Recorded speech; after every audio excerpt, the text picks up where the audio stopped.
Donc là, on va voir les manifestations cutanées au cours du VIH. Donc, les manifestations dermatologiques au cours de l'infection par le VIH sont principalement un type de pathologie tumorale, inflammatoire, infectieuse et iatrogène.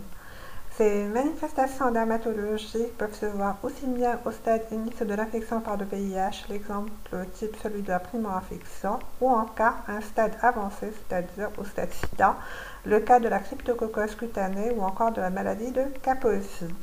Pour rappel, la classification de Center Disease Control a été établie en 1993. Elle permet en fait de classer le patient infecté par le VIH en trois groupes. Le premier est celui du stade initial de l'infection par le VIH. Et donc, on va retrouver la primo-infection et la lymphadénopathie persistante généralisée. Le groupe C, en fait, correspondrait aux patients qui répondent à la définition du SIDA.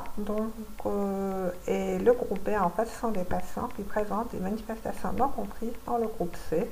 L'exemple, celui de l'angiomatose bacillaire, les candidoses buccales, la leucoplasie orale chenolue ou encore le zona multirécidivant. En fait, cette classification, elle tient essentiellement compte du taux de CD4 du patient affecté par le VIH. Il faut aussi noter que ces manifestations dermatologiques au cours de l'infection par le VIH se caractérisent par une évolution plutôt prolongée et résistante au traitement classique. Donc là, on va voir en premier lieu la primo-infection liée au VIH. Donc celle-ci est symptomatique dans plus de la moitié des cas. Sur le plan clinique, elle se manifeste par un tableau pseudo-grippal avec fièvre, arthralgie, céphalée, myalgie, également des polyadénopathies, des signes neurologiques, des troubles digestifs, respiratoires et surtout des signes cutanéo-muqueux. Concernant l'atteinte cutanée qui se voit au cours de la primo-infection liée au VIH, elle réalise un exanthème qui est généralement morbilliforme, c'est-à-dire il ressemble à celui de la rougeole. La localisation de cette éruption cutanée est essentiellement au niveau du tronc et au niveau des racines des membres. Les lésions cutanées, quant à elles, sont peu prurigineuses et cette éruption cutanée, habituellement, elle disparaît en une dizaine de jours.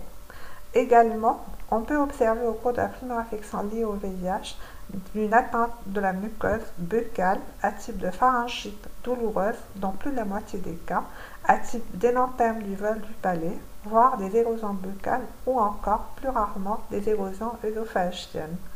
On note également des érosions anogénitales. Cette éruption cutanée, comme on vient de le voir, peut prêter confusion essentiellement avec des maladies infectieuses et notamment avec la rougeole. Cependant, le contexte il est différent. Également, le deuxième diagnostic différentiel, c'est celui de la roséole rencontrée au cours de la syphilis secondaire. Et c'est la sérologie syphilitique qui permettra de faire la part des choses, ainsi que les autres signes associés rencontrés au cours de la syphilis.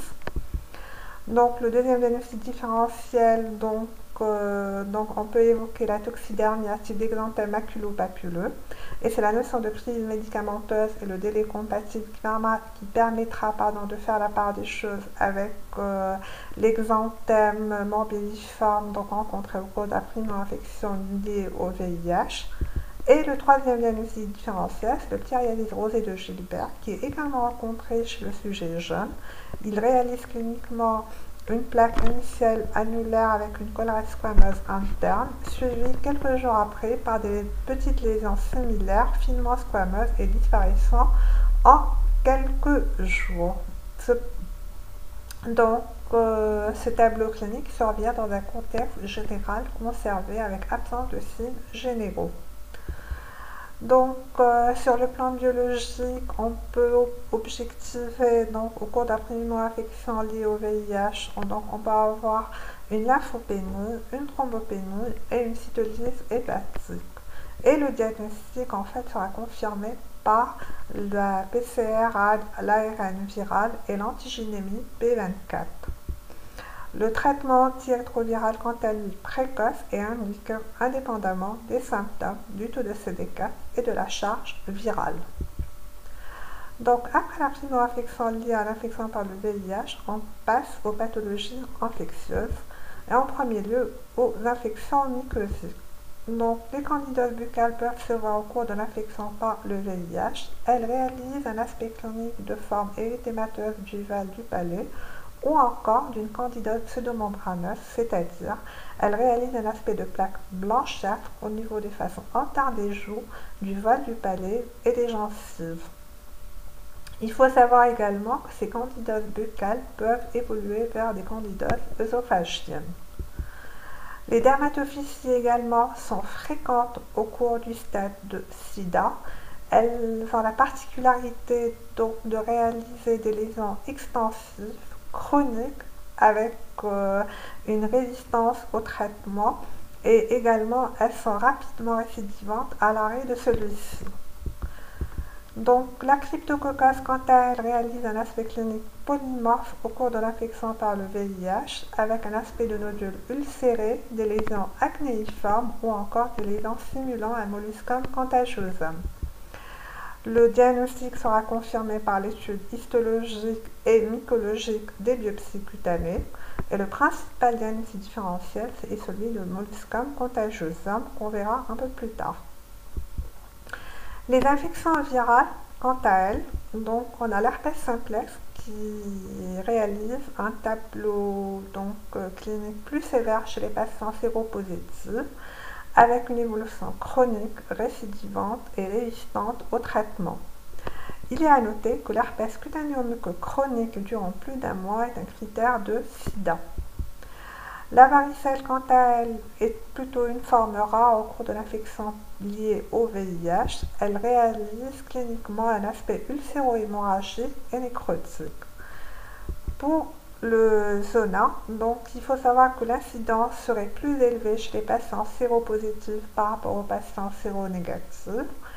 Et il réalise en cas de déficit immunitaire sévère un tableau clinique de forme impétigénisée, extensive, nécrotique, pouvant toucher plusieurs métamères et volontiers récidivant sur un même dermatome ou à distance.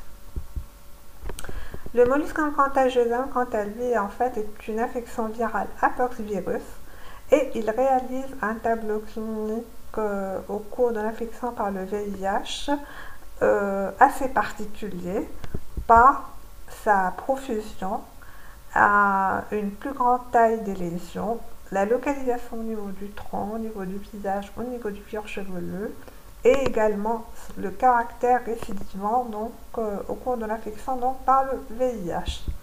Le diagnostic différentiel, quant à lui, se pose essentiellement avec la cryptococcus cutanée. Quant au traitement, il est essentiellement il repose sur le traitement antirétroviral et également un traitement symptomatique à base de cryothérapie éventuellement. La leucoplasie orale chevelue, quant à elle, elle peut également se voir au cours de l'infection liée par le VIH. Elle serait due au virus Epstein-Barr virus. Elle réalise cliniquement des lésions plutôt blanchâtres, indolores. Elles sont adhérentes, contrairement à la candidose buccale, et elles sont filiformes sur les faces latérales de la langue, réalisant essentiellement un aspect chevelu de la langue. Le diagnostic différentiel, c'est essentiellement la candidose buccale, et les lésions en général, elles régressent avec le traitement antirétroviral. Là, on passe aux causes bactériennes et en premier lieu aux infections staphylococciques qui sont plutôt fréquentes au cours de l'infection par le VIH. Les différents aspects cliniques qui sont rencontrés sont surtout un type de furoncre, de folliculite et d'impétigo. Elles réalisent un aspect de lésions profuses, récidivantes et résistantes au traitement. Également, on peut observer l'angiomatose bacillaire qui est due à une infection bactérienne à Bartonella quintana ou à Bartonella ancellé. Cette infection, elle peut en fait entraîner une atteinte systémique par bactériémie, réalisant essentiellement une atteinte osseuse, pulmonaire, cérébrale et hépatique. L'atteinte cutanée, quant à elle, réalise un aspect de lésion papillonoculaire, angiomateuse et disséminée. On peut également observer une atteinte muqueuse. Et le diagnostic se fait essentiellement sur la culture et la PCR dans le sang et sur la biopsie cutanée. Le diagnostic différentiel se pose essentiellement avec la maladie de Kaposi et le traitement, quant à lui, il repose sur l'érythromycine pendant 2 à 3 mois. La tuberculose réalise au cours de l'infection par le VIH, c'est surtout l'atteinte pulmonaire, elle est fréquente.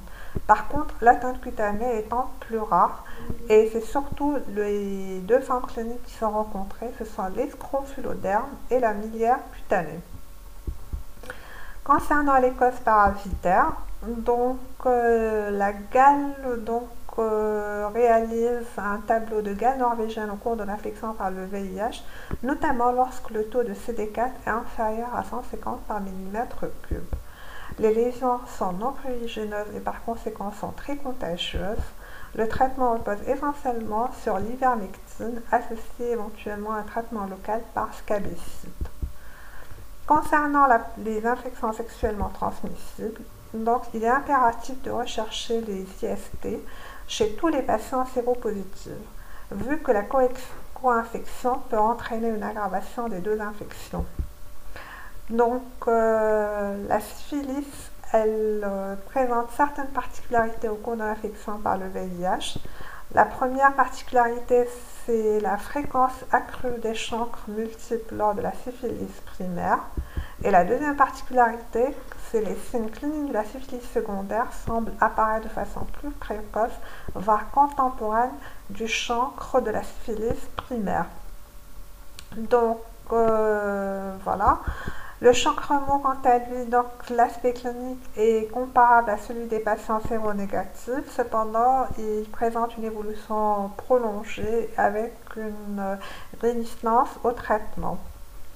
Enfin, l'herpès génital, quant à lui, les lésions, il réalise des ulcérations plus sévères, chroniques et moins sensibles au traitement. Les infections par les papillomavirus, quant à eux, ils réalisent un aspect de condylome génitaux plus profond et difficile à traiter. Ils sont généralement le plus souvent dus à l'HPV 6 et 11 qui sont à faible risque carcinogène. Cependant, on peut y avoir une association au génotype 16 et 18 qui sont à haut risque carcinogène. Il est également à noter que les carcinomes anaux, les dysplasies et les cancers du col seraient encore plus fréquents au cours de l'infection par le VIH, d'où la nécessité d'un dépistage et d'un suivi régulier de ces patients. Après les pathologies infectieuses, on passe aux pathologies tumorales. Les lymphomes au cours de l'infection par le VIH sembleraient être plus fréquents. Les signes cutanés décrits sont essentiellement des lésions papillonoculaires et les lymphomes sont essentiellement de haut grade de malignité, ce sont soit des lymphomes B ou indifférenciés. Généralement, ils sont diagnostiqués à un stade avancé vu l'évolution rapide de ces lymphomes et seraient liés à une réactivation du virus d'Epstein-Barr. La maladie de Kaposi également est une néoplasie opportuniste qui se voit également au cours de l'infection par le VIH. Elle est caractérisée dans ce cas-là par des atteintes viscérales plus fréquentes et une atteinte cutanée qui est plutôt agressive. L'atteinte cutanée, elle réalise ainsi des macules, puis des lésions papillonodulaires, voire des plaques violacées enjeunateuses qui peuvent s'ulcérer, avec des localisations assez particulières et assez fréquentes au niveau du visage et du tronc. Également, une atteinte muqueuse buccale qui est également fréquente. Les carcinomes cutanés, quant à eux, sont souvent, notamment les carcinomes basocellulaires, sont souvent multiples au cours de l'infection par le VIH. La localisation fréquente au niveau du tronc et la forme superficielle est la plus fréquente, plus fréquemment rencontrée dans ce contexte d'infection par le VIH. Également, il y a les carcinomes épidermoïdes qui peuvent s'observer sur ce terrain avec une localisation prédominante au niveau de la face. Enfin, l'érythrodermie, c'est des rites, généralement qui se voient surtout chez le patient qui est souvent fortement immunodéprimé. L'aspect clinique est celui d'une érythrodermie, c'est-à-dire un érythème qui s'étend au-delà de 80% de la surface corporelle du patient. Cette érythrodermie, elle a tendance à être pigmentée, avec sur le plan histologique une infiltration du derme diffuse en lymphocytes CD8 positifs. Et généralement, le traitement antirétroviral permet donc la guérison de cette érythrodermie. Donc, après les pathologies tumorales, on passe aux pathologies inflammatoires. Donc, concernant le psoriasis, sa prévalence est équivalente chez les patients séropositifs et les sujets sains. Cliniquement, donc, on note des formes prépondérantes, notamment sur les formes en gouttes, les formes inversées, c'est-à-dire l'atteinte des plis, les formes érythrodermiques et les formes articulaires. Donc, ces formes cliniques sont caractérisées par leur sévérité et leur résistance au traitement et qui est souvent corrélée au degré d'immunosuppression. Concernant la dermite séborrhéique, donc la dermite séborrhéique, cliniquement, elle réalise des lésions érythématosquameuses au niveau des régions séborrhéiques, avec quelques spécificités cliniques qui permettent de la différencier de la dermite séborrhéique de l'immunocompétence, c'est-à-dire elle réalise des lésions plus inflammatoires chez les patients affectés par le VIH, plus étendues, dépassant les plis nasogéniens et réalisant parfois un aspect en aile de papillon au niveau du visage. Quant au traitement, la réponse est souvent difficile à obtenir. Enfin, le prurite est un symptôme qui est fréquent chez les patients VIH positifs. Il peut être multifactoriel, ainsi il peut être révélateur de l'infection à VIH ou encore orienté vers une pathologie interne, par exemple une hépatite virale, un lymphome. Et également, il peut être dû à des dermatoses bien individualisées, comme par exemple les dermatophysies, les toxidermies, voire la gale. Et souvent, le prurite reste inexpliqué avec des lésions cutanées non spécifiques. Enfin, on passe aux pathologies iatrogènes. Il faut savoir que les patients infectés par le VIH sont polymédicamentés. C'est souvent des patients qui sont mis sous trithérapie d'une part. D'autre part, ils reçoivent d'autres traitements à titre préventif, notamment tels que le cotrimoxazole ou le Bactrim, par exemple, en prévention par rapport à la pneumocystose. Et donc, ce sont des patients qui sont sujets à développer des éruptions médicamenteuses, notamment au Bactrim. Ces éruptions médicamenteuses surviennent dans plus de la moitié des cas, en général à type d'exanthème maculopapuleux qui apparaît vers le 8e voire le 10e jour du traitement en cas de première prise médicamenteuse. Également, des toxidermies graves au Bactrim sont rapportées, notamment telles que le syndrome de Stevens-Johnson et le syndrome de Lyell. Concernant les effets secondaires des médicaments antirétroviraux, donc on peut citer la lipodystrophie. Alors la lipodystrophie, généralement, elle se voit essentiellement chez les patients qui sont au long cours sous trithérapie. Elle réalise cliniquement un aspect de lipoatrophie faciale et des membres avec une lipohypertrophie au niveau abdominal. Également, des toxidermies actives de syndrome de Lyell et d'exanthème maculopapuleux ont été rapportés suite à la prise des médicaments antirétroviraux chez les patients affectés par le VIH. Enfin, il y a aussi le syndrome de restauration immunitaire, c'est-à-dire il va y avoir la reconstitution immunitaire sous trithérapie, pouvant s'accompagner de rechutes de certaines pathologies, notamment par exemple de zona d'abcès également. En conclusion, donc, outre l'exanthème de la primo-infection à VIH, il faut proposer une sérologie VIH en présence des dermatoses suivantes. En premier lieu, d'avoir une dermatite séborrhéique d'apparition récente, floride et ou résistante au traitement. En cas de psoriasis floride et ou résistant au traitement, une infection sexuellement transmissible, un zona de l'adulte jeune, des candidoses et des dermatophytoses florides et ou multirécidivantes, une maladie de Kaposi. Voilà, et je vous remercie de votre attention.